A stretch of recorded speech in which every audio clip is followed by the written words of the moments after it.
Assalamualaikum warahmatullahi wabarakatuh. Ketemu lagi di channel Monza Group. Kali ini kita mau podcast bareng Pak Yuda. Siap. Pak Yuda ini pengajar di SMP Teknologi Al-Asari. Terus dia juga manajer di SPBU Kuanyar. Nah, Pak Yuda ini dia orang yang lahir, besar, menikah, punya anak di Madura. Di Madura. Tapi nggak punya darah Madura. Waduh. Orang tua sampean ini asli Jawa? Asli ibu Jogja, bapak Pacitan. Oh, ibu Jogja, bapak Pacitan. Ya. Jogjanya mana, Pak? Kulon Progo, daerah istimewa Yogyakarta. Oh, Kulon Progo. Kalau ibu Pacitan.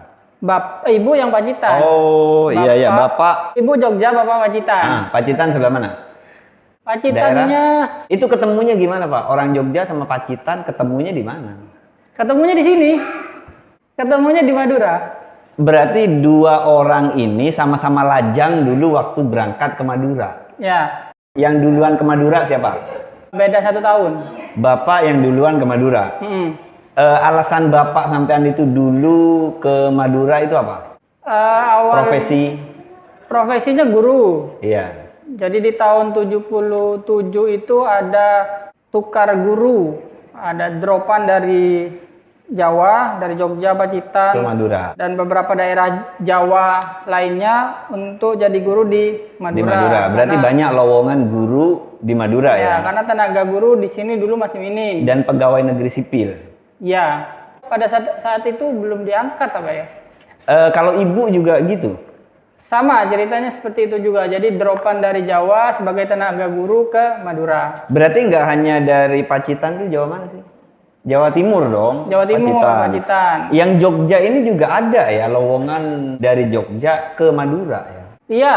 Bahkan lingkup lowongan itu sampai ke Jogja. Berarti emang Madura dulu itu di tahun 70-an itu emang sangat kekurangan tenaga pengajar gitu ya? Betul, tenaga pengajar umum SD.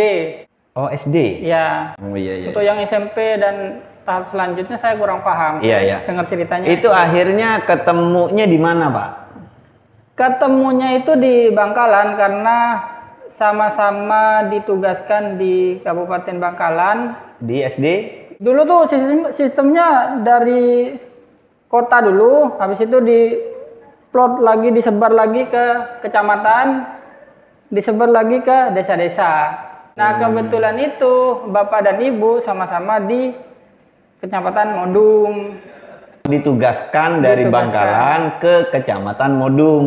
Ya, dari Jogja, dari Pacitan dan lain sebagainya di-drop dulu di Bangkalan. Habis itu disebar ke masing-masing kecamatan. Nah, iya. Ibu Bapak berarti ketemunya waktu di Bangkalan gitu ya? Ya, di Bangkalan. Iya, waktu sama-sama di Bangkalan sebelum ditugaskan ke kecamatan-kecamatan gitu ya? Ketemunya itu di kecamatan. Oh, berarti ketemunya ketika sama-sama ditugas di Kecamatan Modung. Betul. Kebetulan di sekolah yang sama. Enggak? Iya, kayaknya sih. Saya detailnya kurang paham, tapi masih di Kecamatan Modung, mereka ketemulah di situ. Tahun berapa? Tahun Bapak itu 77, Ibu itu Bapak 76, Ibu 77 gitu. Pokoknya beda 1 tahun. Berarti di tahun itu juga kira-kira menikah ya? Masih PDKT, Pak. Iya, maksudnya prosesnya berapa lama kira-kira lah? 2 atau 3 tahun? Ya, kurang lebih segitulah. Ternyata sama-sama orang Jawa lah, dari perantauan. Dekat sampai jadi, seperti itu. Soalnya ya banyak sih guru-guru yang dari Jawa merantau ke Madura untuk berprofesi sebagai guru. PNS biasanya kayak gitu. Ya. Itu kalau cerita sukanya apa deh?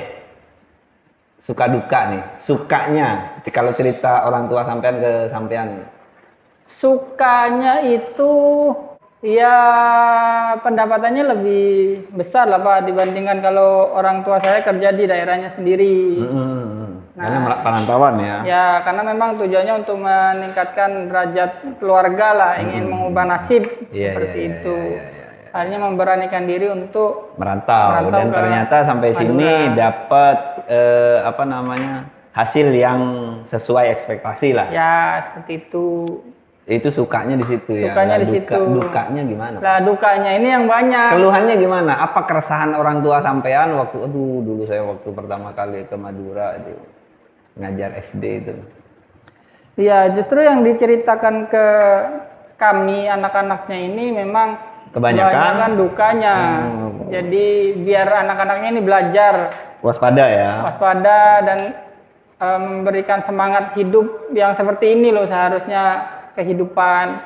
Dulu Bapak Ibu ini berjuang loh untuk dapat di titik ini seperti itu. Berarti kebanyakan kalau duka itu karena beda budaya itu biasanya isinya shock culture. Iya betul. Apa yang paling sampean ingat cerita tentang shock culture dari orang tua sampean ini? Kalau di Jawa kita mungkin bisa sepakati bahwa dari Jawa ini kebanyakan orang-orang yang santun halus gitu Pak. Iya. Dibandingkan dengan orang Madura yang notabene-nya lebih keras cara berbicaranya dan lain sebagainya.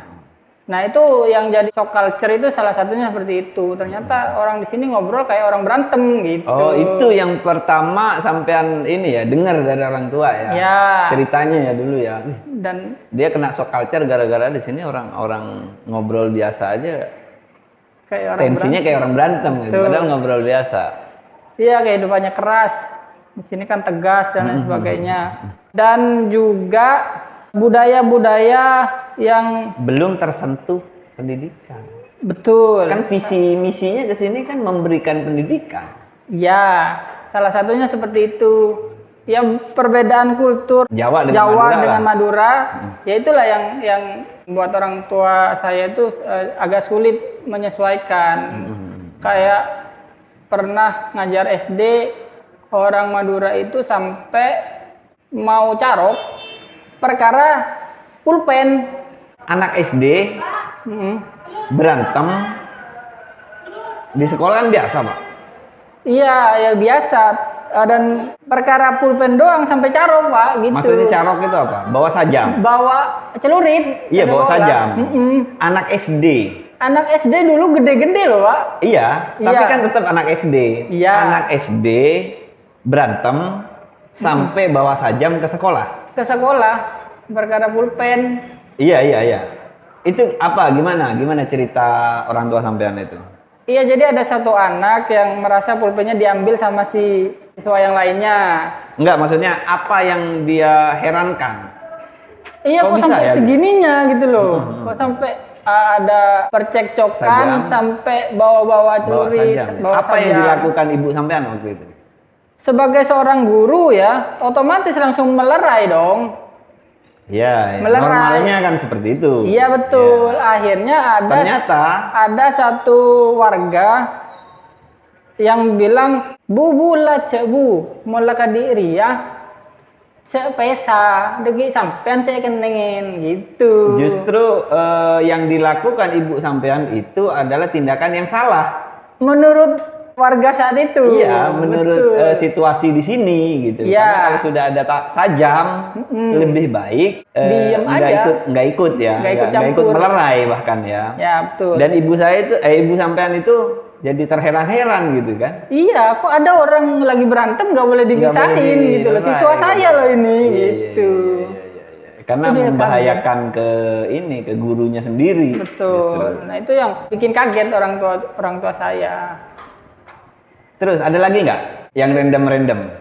Ya kabar tiap beberapa hari itu dia dengar ada orang meninggal atau orang carok gitu. Oh, berarti seperti itu. banyak sekali kejadian carok yang berujung meninggal. Ya. Itu yang bikin orang tua sampean juga kayak cekam ya. Mencekam, jadi kaget kok kayak begini. Kok gampang banget gitu ya. Heeh. Gampang banget.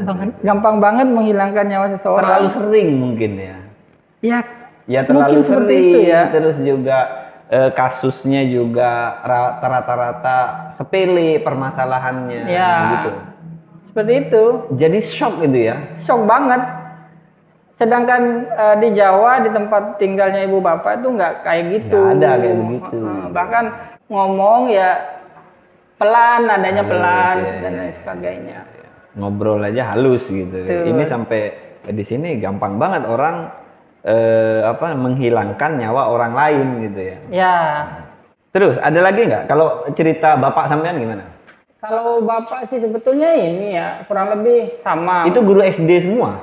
Guru SD semua, ibu bapak. Itu kalau bapak sama untuk meningkatkan taraf hidup, apa istilahnya, derajatnya orang tua, keluarga pengen jauh lebih baik daripada sebelumnya. Nah bapak di sini kan jadi tulang punggung saat itu di keluarga itu, jadi tulang punggung dan dia harus punya langkah besar nih untuk bisa memperbaiki. Oh, di keluarga yang di Pacitan. Yang di Pacitan. Ya. Akhirnya terus dia begitu ke sini jadi pegawai negeri, ya akhirnya taraf hidupnya meningkat lah ya. Itu pun nggak langsung. Iya. Bahkan keluhan kedua orang tua saya ini, dia pertama kali ke sini kan nggak punya siapa-siapa nih di sini. Dia nggak kenal siapa-siapa, nggak punya keluarga di sini.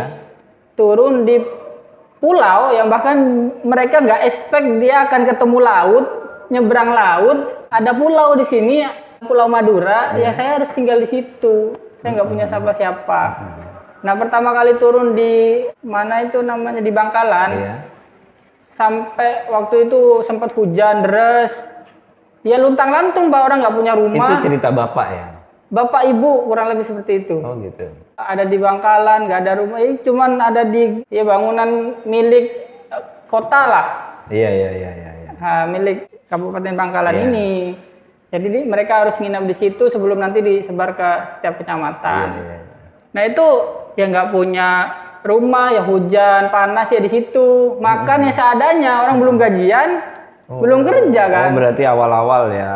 Iya harus bawa dari sana seadanya, ya bawa beras, kadang makan beras sama kecap, nasi sama kecap. Karena nasi emang sama latar garam. belakang ekonominya dari tempat asalnya pun dari kalangan menengah ke bawah. Betul. Kesini ingin mengadu nasib dan berprofesi sebagai guru yang notabene juga gajinya bukan profesi yang bergaji besar. Ya, nggak kayak pengusaha dan lain sebagainya. Iya.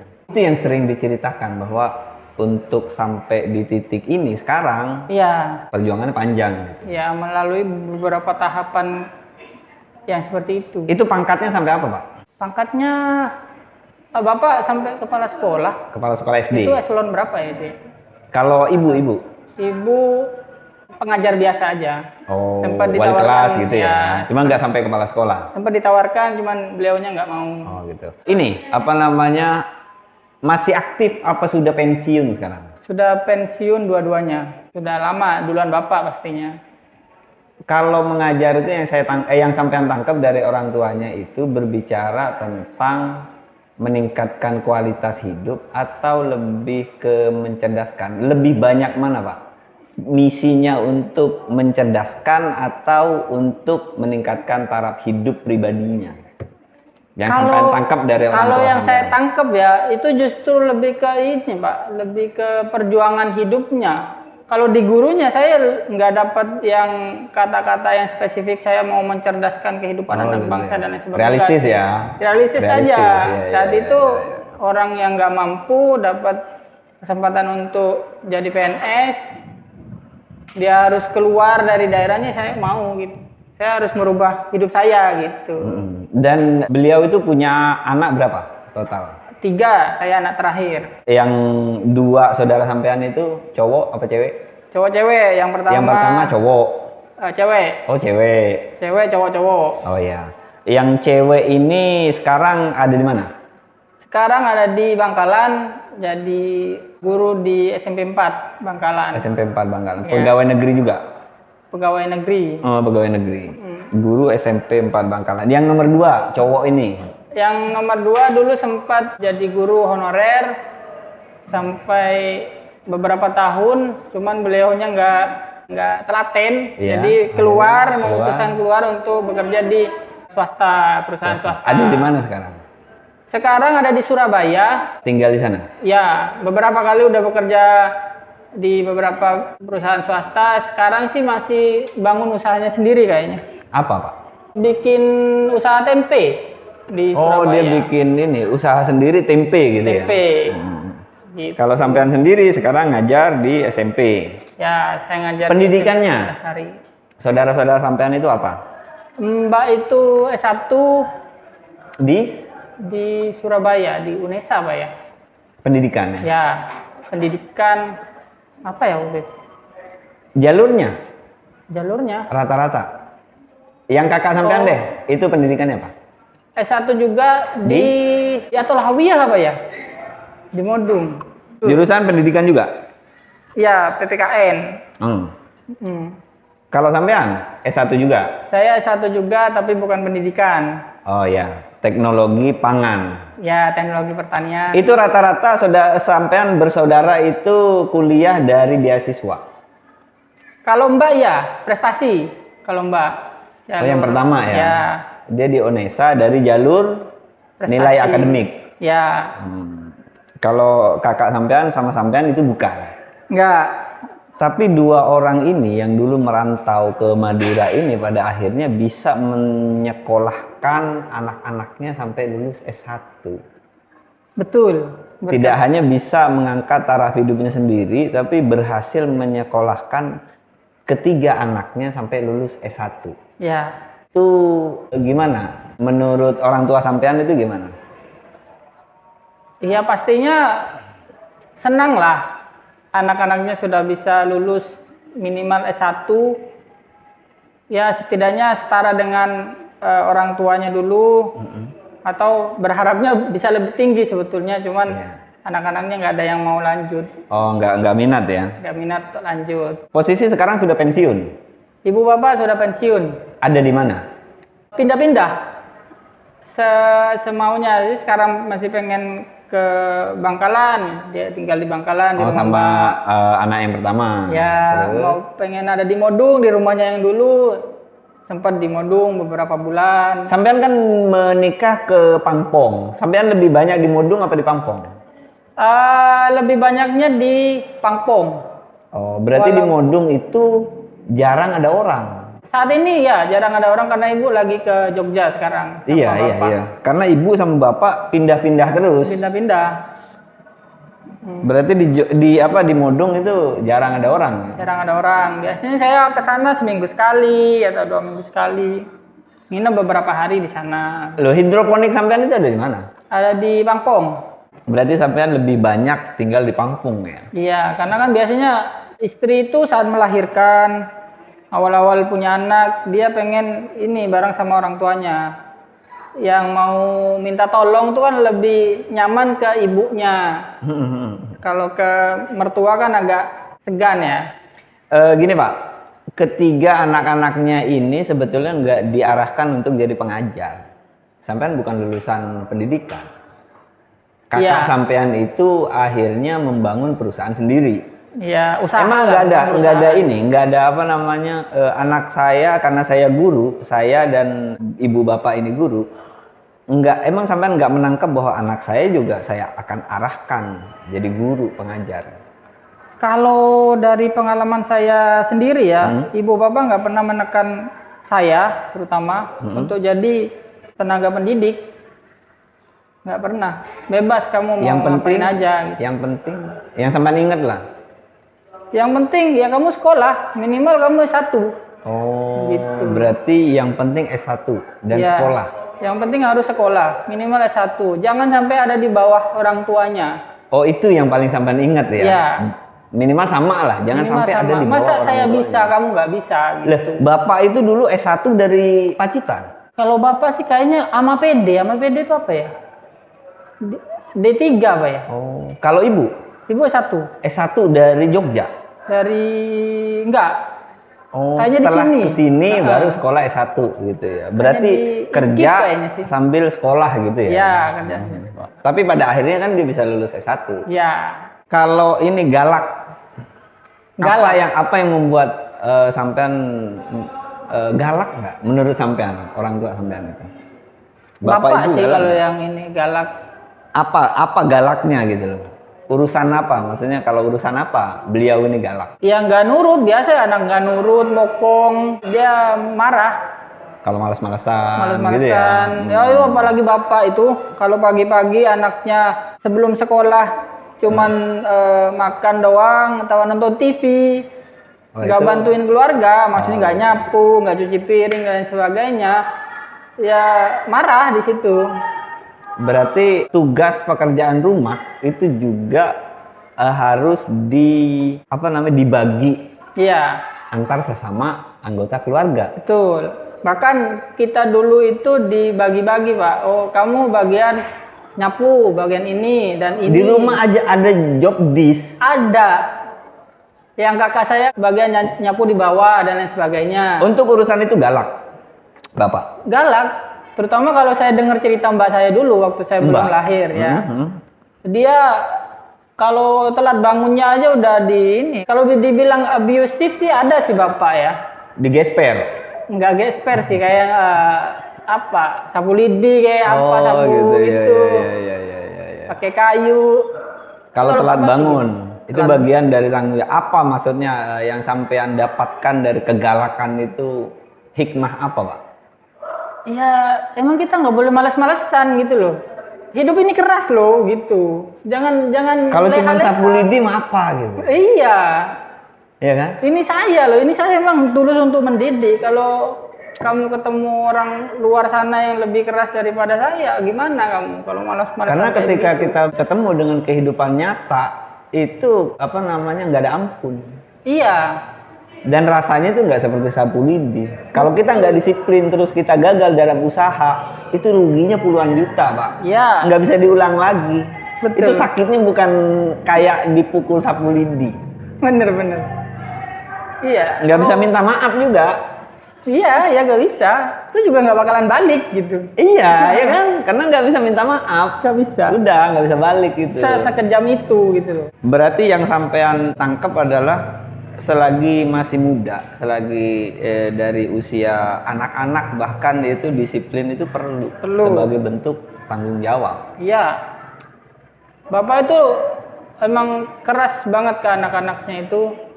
Tapi ibu ini justru berbanding terbalik, justru lebih memanjakan anak-anaknya. Maksudnya Nggak tegaan ya? Nggak tegaan gitu. Sebetulnya, biasa sih kayak gitulah. Gitu ya. Kadang-kadang yang bapak yang lebih keras, ibu kadang terbalik gitu. Ya. Tapi pada akhirnya itu akan kembali ke anak-anaknya juga. Kalau memang kekerasan itu didasarkan dari kasih sayang, ketika sudah besar anaknya akan mengerti, bukan malah dendam. Karena ada kekerasan itu yang melahirkan dendam. Sampai percaya itu nggak? Kekerasan orang tua ke anak yang melahirkan dendam. Percaya, karena itu juga sempat saya rasakan dulu. Waktu masih kecil itu kok saya dipukuli gitu loh. Saya sampai dipukul. Enggak, maksudnya ketika sudah dewasa. Lah itu akan sadar pada sendirinya. Oh ternyata maksudnya orang tua tuh kayak gini gitu. Karena memang yang orang tua sampean lakukan itu atas dasar sayang. Iya. Bukan atas dasar emosi semata. Betul. Jadi menurut sampean kedisiplinan itu dalam keluarga perlu? Perlu, terkadang kita memang perlu keras kepada anak-anak kita. Karena kehidupan itu emang gak lembek ya? Iya, kehidupan itu keras sekali. Sanksi ada, punishment ada. Betul. Reward ada? Ada Reward dulu dari orang tua sampai? Ada. Apa? Saya itu dulu dibuatkan seperti catatan yang ditempel di tembok. Job deskmu ini ya. Iya. Bla bla bla bla bla lah. Kegiatan ini kalau kamu lakukan, kamu nanti dapat reward. Nah, rewardnya bisa berupa uang atau dibelikan apa kayak gitu. Jadi lakukan ini secara disiplin, nanti kamu akan dapat hadiahnya. Itu disampaikan secara gamblang. Iya. Itu maksudnya nanti formal kalau kamu, gitu ya. Iya, kalau kamu ngerjakan ini nanti dicentang ya, dicentang. Dicentang. Gitu. Kalau ini kelewat dicoret. Berarti orang tua itu, yang orang tua sampean itu sangat peduli dengan karakter anaknya. Dia akan seperti apa nanti ketika sudah dewasa. Iya, itu mungkin di zaman saya ya. Saya nggak tahu di zaman mas saya, mbak saya. Saya cuma dengar cerita-ceritanya aja. Yang paling saya dengar lebih kerasnya orang tua saya itu di zamannya mbak saya. Gini Pak, sampean kan bukan asli orang sini. Terus sampean ngajar di sini. Ya. Ada nggak perasaan bahwa saya ingin membangun tanah kelahiran saya sendiri. Atau kenapa saya nggak membangun tanah kelahiran saya sendiri? Nggak mencerdaskan orang-orang di tanah kelahiran saya sendiri. Saya gimana ya, kepikiran ke situ tuh kayaknya nggak begitu jelas Bahkan nggak ada ya? Iya, gimana ya? Soalnya saya tuh ada dalam kebimbangan. Saya ditanyakan, kayak kamu orang mana gitu. Saya aja bingung nih, saya orang mana nih jadinya ya, gitu kan. Iya. Saya lahir di Madura. Ibu saya di Jogja, bapak saya Pacitan. Saya jadi bingung, saya orang Madura deh, gitu. Oh, berarti sampean sekarang lebih mengidentitaskan diri sebagai orang Madura. Madura, karena sekarang terlebih lagi saya berkeluarga dengan orang Madura. Iya, Gitu. darah yang mengalir di sampean itu udah nggak begitu penting. Iya. Ya kan? Saat ini ya karena begitu. saya terlahir di sini dan saya dibentuk di lingkungan Madura. Madura. Nggak kepikiran untuk saya kayaknya jadi orang Jawa aja deh. Masih Nggak ada. pulang ke rumah mbah saya gitu, nggak ada. Nggak ada sih. Apalagi sampean sudah menikah dengan orang Madura juga. Ya. Yang berarti anak sampean itu sudah jadi blasteran. Punya darah Madura. Terlebih Berarti lagi nggak ada- saya ini menghabiskan hidup saya semuanya di Madura. Sebagian besar, sebagian besar lah ya. Sebagian besar di Madura. Sudah menjadi, jadi di sini juga banyak orang-orang yang asalnya dari Jawa terus merantau ke sini terus akhirnya jadi orang sini karena pernikahan Ya. dan lain-lain ya kan. Jadi menjadi nggak begitu penting kita berasal dari darah mana. Ya. Yang paling penting mungkin di mana bumi dipijak, di situ langit dijunjung. Betul. Gitu. Tepat sekali. Ya, mudah-mudahan Bapak Ibu tetap sehat. Mudah-mudahan anak-anaknya diberikan kesuksesan. Amin. Seperti doa-doa yang diharapkan oleh Bapak Ibunya Pak Yuda. Amin. Amin. Ya, oke, kita sekian dulu podcast kita hari ini. Mudah-mudahan bermanfaat. Kalau ada yang salah, kami mohon maaf. Sekian dulu. Wassalamualaikum warahmatullahi wabarakatuh.